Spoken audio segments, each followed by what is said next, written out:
ധർമ്മസ്ഥലയിൽ ഇന്ത്യയെ ആകെ ഞെട്ടിച്ച ഒരു വെളിപ്പെടുത്തൽ വന്നിട്ട് ഏതാണ്ട് 1.5 മാസം കഴിഞ്ഞു. കഴിഞ്ഞ ജൂലൈ മാസം 3-ാം തീയതിയാണ് അവിടെ ശുചീകരണ തൊഴിലാളിയായി പ്രവർത്തിച്ചിരുന്നു എന്ന് പറയുന്ന ഒരു മനുഷ്യൻ രംഗത്ത് വരികയും താൻ നൂറുകണക്കിന് മൃതദേഹങ്ങൾ അവിടെ കുഴിച്ചിടുകയും ചെയ്തിട്ടുണ്ട്, അത് പലതും നിയമവിരുദ്ധമായ നടപടികളിലൂടെയാണ് ചെയ്തത് എന്ന് അയാൾ വെളിപ്പെടുത്തുകയുണ്ടായി. അതിനെ തുടർന്ന് 4-ാം തീയതി പോലീസ് FIR ഫയൽ ചെയ്യുകയും അതിനെ തുടർന്ന് 11-ാം തീയതി കോടതിയിൽ ഈ പറയുന്ന സാക്ഷി ഹാജരാകുകയും അയാൾ അവിടെ 164 ഇപ്പോഴുള്ള 183 സ്റ്റേറ്റ്മെന്റ് ഫയൽ ചെയ്യുകയും ചെയ്തതോടുകൂടി ഈ വിഷയം ഇതിനൊരു ആധികാരികത കൈവരികയാണ് ഉണ്ടായത്. അപ്പൊ സ്വാഭാവികമായും ഇത്തരം ഒരു വിഷയം വരികയും നിയമപരമായിട്ടുള്ള നീക്കങ്ങളിലേക്ക് പോവുകയും ഒക്കെ ചെയ്തപ്പോൾ അവിടുത്തെ ഗവൺമെന്റിന് അതിന് പ്രതികരിക്കാതിരിക്കാൻ കഴിഞ്ഞില്ല. വനിതാ കമ്മീഷൻ ഉൾപ്പെടെയുള്ള ആളുകൾ വന്നു അതിൽ അന്വേഷണം വേണം എന്നുള്ള തരത്തിൽ നേരത്തെ സൗജന്യക്ക് അവിടെ കൊല്ലപ്പെട്ടു എന്ന് പറയുന്ന സൗജന്യ എന്ന് പറയുന്ന ഒരു പെൺകുട്ടിക്ക് നീതി വേണം എന്നാവശ്യപ്പെട്ടുകൊണ്ട് ഒരു ആക്ഷൻ കമ്മിറ്റി അവരും മുന്നോട്ട് വന്നു. ഒടുവിൽ സംസ്ഥാന ഗവൺമെന്റ് ഒരു അന്വേഷണ ടീമിനെ, സ്പെഷ്യൽ ഇൻവെസ്റ്റിഗേഷൻ ടീം പ്രഖ്യാപിച്ചു, SIT. അവരുടെ അന്വേഷണം കുഴിച്ചിട്ട ഭാഗത്ത് മണ്ണ് നീക്കിയിട്ടുള്ള പരിശോധന തുടർന്ന് വരികയാണ്. എനിക്ക് തോന്നുന്നു ആ പരിശോധന ആരംഭിച്ചിട്ടിപ്പോൾ ഏതാണ്ട് 15-20 ദിവസത്തോളായി. 10-14 സ്പോട്ടുകൾ ഐഡന്റിഫൈ ചെയ്തിട്ടാണ് ആ അന്വേഷണം മുന്നോട്ട് പോയത്. അതിൽ പക്ഷേ ഇപ്പൊ ഇതുവരെ കിട്ടിയ തെളിവുകളും അല്ലെങ്കിൽ ലഭിച്ച വാർത്തകളുടെ അടിസ്ഥാനത്തിൽ പരിശോധിക്കുമ്പോൾ 1-2 സ്പോട്ടുകളിൽ നിന്നാണ് 6, അതുപോലെ തന്നെ 13 സ്പോട്ടുകളിൽ നിന്നൊക്കെയാണ് 11 അവിടെ നിന്നാണ് ഈ പറയുന്ന തരത്തിലുള്ള മൃതദേഹാവശിഷ്ടങ്ങൾ, പ്രത്യേകിച്ച് അസ്ഥികൂടങ്ങൾ, തലയോട്ടികൾ, ഒരു പൂർണ്ണ രൂപത്തിലുള്ള അസ്ഥികൂടം, പിന്നെ കുറെ പീസുകളായിട്ടുള്ളത് ഇങ്ങനെയൊക്കെ കിട്ടിയിരുന്നത്. ഇപ്പോൾ ആ അന്വേഷണം എവിടെ എത്തി നിൽക്കുന്നു എന്നുള്ളത് സ്വാഭാവികമായും ഇതിനെ ഫോളോ ചെയ്ത ആളുകൾക്ക് സംശയങ്ങളുണ്ട്, അല്ലെങ്കിൽ അവർക്ക് ആകാംക്ഷയുണ്ട് അവൻ എന്തായി എന്നതിനെ സംബന്ധിച്ച്. ഇപ്പോ ലേറ്റസ്റ്റ് അതിനെ സംബന്ധിച്ച് എന്താണ് മനാഫ് വിവരം? ഇപ്പത്തെ ലേറ്റസ്റ്റ് കാര്യം എന്താണെന്ന് പറഞ്ഞു കഴിഞ്ഞാല് SIT ഈ വിഷയമായിട്ട് SIT ഈ തെരച്ചിലുകളൊക്കെ നിർത്തിയോ എന്നുള്ളതാണ് ജനങ്ങളുടെ ആശങ്ക. SIT ഇത്തരത്തിൽ ഒരു തരത്തിലും നിർത്തിയിട്ടില്ല. SITന്റെ എല്ലാ കാര്യങ്ങളും ചെയ്തു പോകുന്നുണ്ട്. ഇപ്പൊ എന്താണെന്ന് പറഞ്ഞു കഴിഞ്ഞാല് ഇതുവരെ കിട്ടിയ അവശിഷ്ടങ്ങളും മൃതശരീരത്തിന്റെ അവശിഷ്ടങ്ങളെല്ലാം ഫോറൻസിക് വിഭാഗം പരിശോധിക്കാൻ വേണ്ടിയിട്ട് കൊണ്ടുപോയിട്ടുണ്ട്. ഇന്നലെ തന്നെ കർണാടകന്റെ ആഭ്യന്തരമന്ത്രി പറഞ്ഞ ഒരു കാര്യം എന്താണെന്ന് പറഞ്ഞു കഴിഞ്ഞാല് അവിടുത്തെ ഭയങ്കര വിഷയം നടന്നുകൊടുക്കുകയാണ്. ഇതില് എന്താ പറഞ്ഞു കഴിഞ്ഞാല് വർഗീയതയിലേക്കാണ് ഈ വിഷയം കൊണ്ടുപോകുന്നത്. ഞാൻ മുന്നേ നമ്മളെല്ലാരും ഭയപ്പെട്ട മാതിരി തന്നെയാണ് കാര്യങ്ങൾ നടക്കുന്നത്. ഇതിനൊരു കൊണ്ടുപോകുന്നത് ഇത് വർഗീയതയിലേക്കാണ്. തീർച്ചയായിട്ടും അതിൻ്റെതായ ദോഷങ്ങളും ഈ സമൂഹത്തിന്റെ ഇടയിൽ വരാൻ പോകുന്നുണ്ട്. പക്ഷെ എന്താണ് യഥാർത്ഥ വസ്തുത എന്താണെന്ന് ചോദിച്ചു കഴിഞ്ഞാൽ SIT ഇതിന്റെ പൂർണ്ണ രൂപം കർണാടക നിയമസഭനെ അറിയിച്ചിട്ടേ ഇല്ല. കർണാടകയിൽ ചെറിയൊരു തരത്തിലുള്ള ബ്രീഫിംഗ് മാത്രമേ ഉള്ളൂ SITന്റെ ഭാഗത്തുനിന്ന് കർണാടക ഗവൺമെന്റിനെ അറിയിച്ചത്. അത് പ്രകാരമാണ് 2 സ്ഥലത്തും മൃതദേഹങ്ങളുടെ അവശിഷ്ടങ്ങൾ കിട്ടിയിട്ടുണ്ടെന്നും ഈ എല്ലാ കുഴികളിൽ നിന്നും ഈ മൃതദേഹങ്ങളുടെ അവശിഷ്ടം ഉണ്ടോ എന്നുള്ളത് അറിയാനുള്ള മണ്ണ് പരിശോധനക്കായിട്ട് അയച്ചിട്ടുണ്ട്. അതിന്റെ റിസൾട്ട് വന്നിട്ട് ഇനിയുള്ള ബാക്കി കാര്യങ്ങൾ പോവുള്ളൂ. പല ആളുകളും ഇപ്പോഴും SITന്റെ മുമ്പാകെ വന്നിട്ട് പരാതികൾ ബോധ്യപ്പെടുത്തിയിട്ടുണ്ട്. പല തരത്തിലുള്ള SITന്റെ ഭാഗത്ത് പുതിയ വെളിപ്പെടുത്തലുകളായിട്ട് ആളുകൾ SITന്റെ മുമ്പാകെ വന്നുകൊണ്ടിരിക്കുന്നുണ്ട്. അതാണ് ഞാൻ അതിൽ കണ്ട ഏറ്റവും പ്രധാനപ്പെട്ട ഒരു കാര്യം. ഇപ്പൊ SIT അന്വേഷണം ആരംഭിച്ച് ഏതാണ്ട് ഒരു 20 ദിവസം അല്ലെങ്കിൽ 1 മാസത്തിൽ താഴെ പിന്നിടുമ്പോ ആദ്യഘട്ടത്തിൽ മനാഫെ ആകെ ഉണ്ടായിരുന്നത് ആരാണ്? ഒരു സൗജന്യ ആക്ഷൻ, ജസ്റ്റിസ് ഫോർ സൗജന്യ ആക്ഷൻ കമ്മിറ്റി. പിന്നെ ഒന്നുണ്ടായിരുന്നത് വേറൊരാളില്ല. ഇപ്പോ ഒരു SIT അന്വേഷണം നടത്തി അതിന്റെ പുറത്ത് പല കണ്ടെത്തലുകൾ നടത്തി അത് ഒത്തു നോക്കാൻ വേറെ പരാതിക്കാർ യഥാർത്ഥത്തിൽ ഉണ്ടായിരുന്നില്ല. ആ ഘട്ടത്തിലാണ് അനന്യ ഭട്ടിന്റെ അമ്മ സുജാത ഭട്ട് രംഗപ്രവേശം ചെയ്തു. പക്ഷേ ഈ SITയുടെ അന്വേഷണം കൃത്യമായിട്ട് മുന്നോട്ട് പോകുന്നുണ്ട് എന്ന് വന്നതുകൊണ്ടാവണം കൂടുതൽ ആളുകൾ സാക്ഷികളായി. ഞാൻ അവിടെ കുളിച്ചിട്ടത് കണ്ടിട്ടുണ്ട്. 6 പേർ രംഗത്ത് വന്നു. അതുപോലെ തന്നെ പിന്നെയും വന്നു.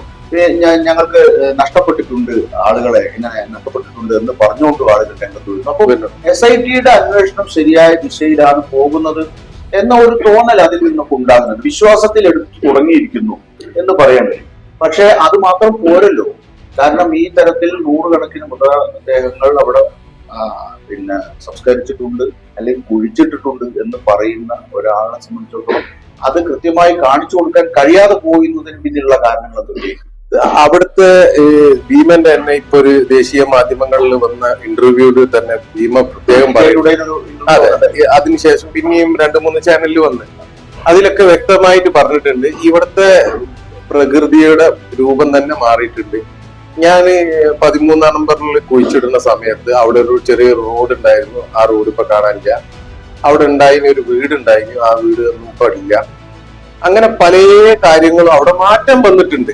ഇതാണ് എത്രത്തോളം ഭീമ സത്യം പറയുന്നുണ്ട് എന്നുള്ളത് വരും ദിവസങ്ങളിൽ ഇനി അന്വേഷണം മുന്നോട്ട് പോകുമ്പോഴേ മനസ്സിലാവുള്ളൂ. ഒരു വ്യക്തി വന്നിട്ട് പറഞ്ഞു, ആ പറഞ്ഞ വ്യക്തിന്റെ അടിസ്ഥാനത്തിൽ പല ഭാഗത്തും കിട്ടിയിട്ടുണ്ട്. അതെ, അല്ല തീരെ കിട്ടാറൊന്നുമില്ല.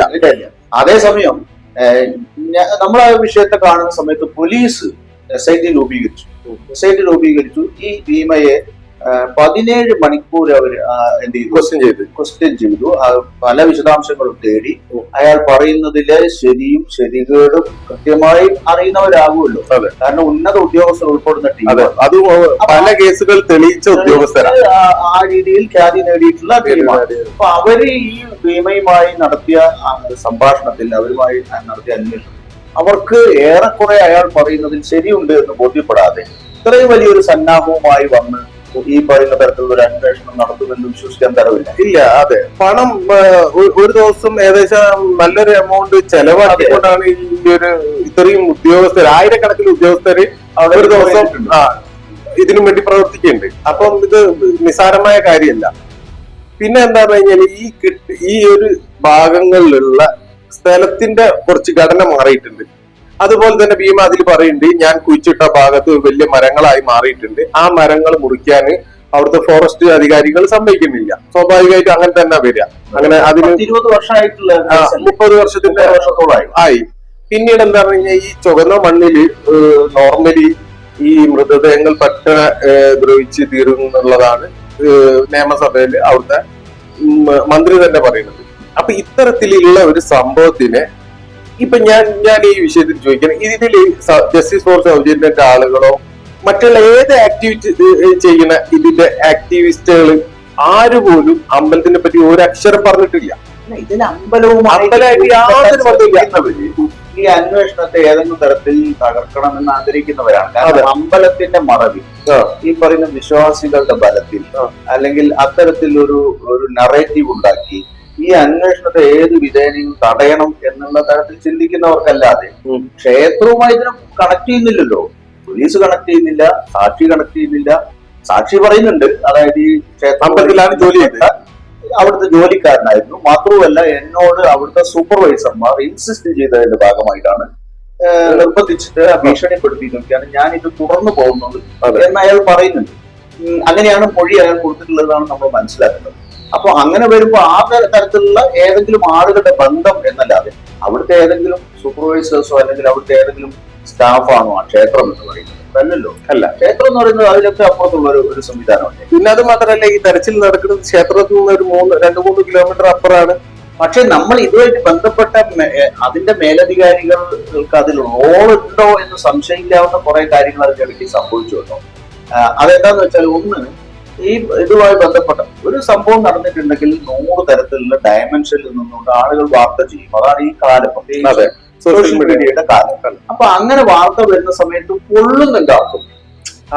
ആ പൊള്ളുന്നത് ഒരിക്കലും, ഞാൻ പറയട്ടെ, അങ്ങനെ ഒന്നുമില്ലാത്ത ഒരു സംഗതിയെ സംബന്ധിച്ച് ആരെന്ത് വാർത്ത ചെയ്താലും അതൊന്നും അവിടെ ബാധിക്കുന്നതല്ല. പക്ഷെ ഇത് ആർക്കൊക്കെ പൊള്ളുന്നുണ്ടെന്നാണ് നമ്മൾ മനസ്സിലാക്കണം. അതുകൊണ്ടാണ് ഈ പറയുന്ന യൂട്യൂബേഴ്സിനെ, പല അവതാരങ്ങളും എല്ലാവരും വരികയും കോടതിയെ സമീപിക്കുകയും യൂട്യൂബേഴ്സിനെ ആക്രമിച്ചത് എന്ന് പറഞ്ഞു കഴിഞ്ഞാൽ ഭയാനകമായ രീതിയിൽ അവരുടെ വാഹനങ്ങളൊക്കെ തല്ലി തകർത്ത്. അപ്പൊ നമുക്ക് സംശയം ഉണ്ടാവും. അതെ. രണ്ടാമത്തേത്, കോടതിയിൽ ഉത്തരവ് വാങ്ങുന്നു, അവസാനം ഹൈക്കോടതി പറയുന്നു അങ്ങനെ ഉത്തരവ് ഇറക്കിയ കീഴ്ക്കോടതിയെ ശകാരിച്ചുകൊണ്ട് ആ ഉത്തരവ് തള്ളിക്കളയും. അപ്പൊ അവരെന്ത് ചെയ്യുന്നു?